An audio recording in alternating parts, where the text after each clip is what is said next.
Okey kan, hari ni kita ada motor 400 sebab problem bocor, dekat blok bocor kat top set lah. Ni head dia memang ada problem kan. Skru batang 4 untuk ikat head dia dah loose.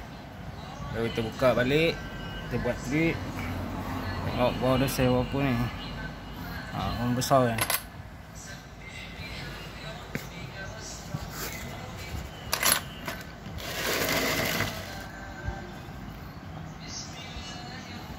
Ni jalan dia punya valve dia jalan. Okay, kita tengok sikit. Ini punya engine carburetor 3 segi, CMC 400. Piston ni, tengok piston ni tu kan.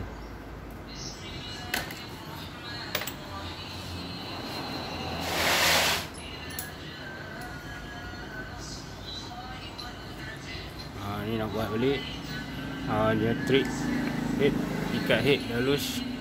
Dia tak mincim belah sana kan, tak mincim belah clutch.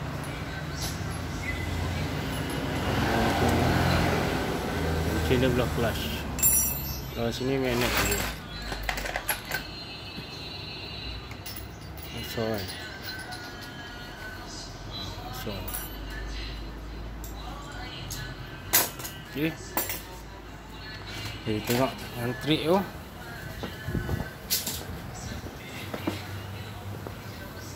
Okay kan, boleh tengok yang trik batang ikat head. Dia macam tusuk. Yang ni loose. Jadi macam pernah buat lah. Dia punya trik ni loose, satu loose, yang lain okey. Mula dah buat dah pasang. Tengok buka balik. Pasal buka balik lah. Ikat lagi satu skru tak boleh. Owner dah hantar 2-3 kali dekat tempat lain. So benda masalah yang sama.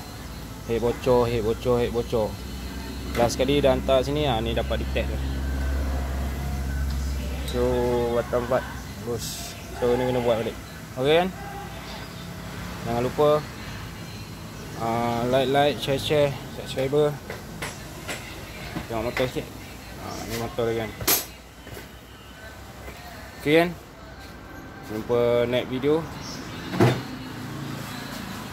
Tengok sini kan, belah sini. Kok.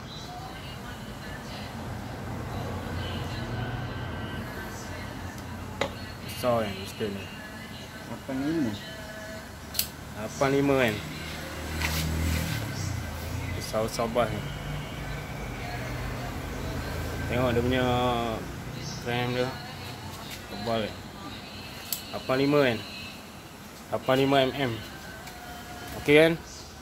Apa, subscriber jangan lupa like, share. Kita jumpa next video. Bye bye.